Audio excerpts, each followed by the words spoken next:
ഓണാഘോഷ പരിപാടി സൂപ്പർ. എടാ നിന്നെ പോയ വട്ടം ഞാൻ പറഞ്ഞിട്ടുണ്ട്.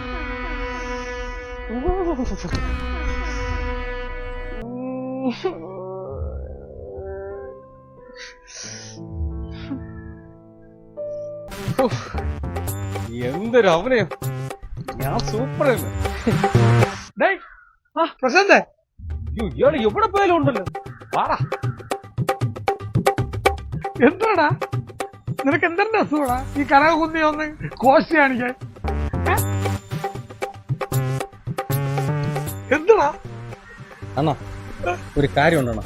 എന്താ പറയാം വാ, പറയാം വാ.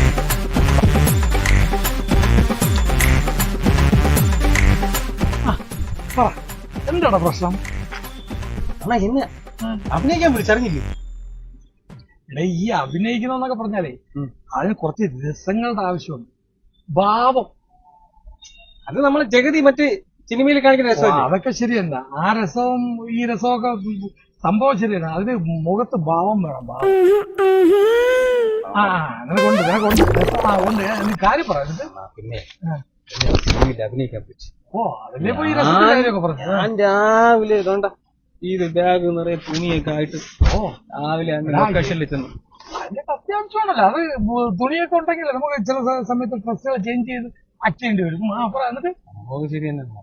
അവിടെ പോയി ലൊക്കേഷനിൽ ഇരുന്ന് കാര്യങ്ങളൊക്കെ ഇങ്ങനെ സെറ്റ് ചെയ്തോണ്ടിരുന്നപ്പോഴാണ് അതിന്റെ ആളോന്ന് പറയും, എന്നെ വിളിച്ച ആളോന്ന് പറയണം, അത് പ്രശാന്തേ നിനക്ക് പകരം വേറെ ആളായി. തകർന്നു എനിക്കറിയാം.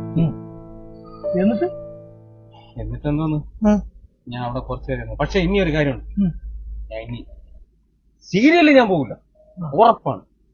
ഞാൻ ഇനി സിനിമയിൽ കയറും. സിനിമ എന്ന് പറയുന്നത് തെങ്ങോ കമുകോ അല്ല നിനക്ക് കയറാം. ഒന്നാമത് ഈ സമയത്തൊക്കെ ഭയങ്കര പീഡന കേസും പ്രശ്നങ്ങളുമാണ്. അതുകൊണ്ട് നീ ഈ പീഡന കേസൊക്കെ ഉള്ളത് കൊണ്ട് സിനിമയിൽ കയറാനൊക്കെ കൊള്ളാൻ നീ സൂക്ഷിച്ചോളാം. എനിക്ക് അത്രേ പറയാം. എനിക്ക് ഈ പീഡനം ഇഷ്ടമല്ല. പിന്നെ ഇത് എടാ ഈ പീഡനമൊക്കെ ഒരു സുഖമുള്ള സംഭവം തന്നെയാണ്. പിന്നെ ഇവ ഇല്ലെങ്കിൽ സിനിമാ ലോകം ആകെ പരുങ്ങല്ലാവും. അങ്ങനെ പറയല്ലേ നീ പോ, സിനിമ കയറി പോ. ഞാൻ പോകും.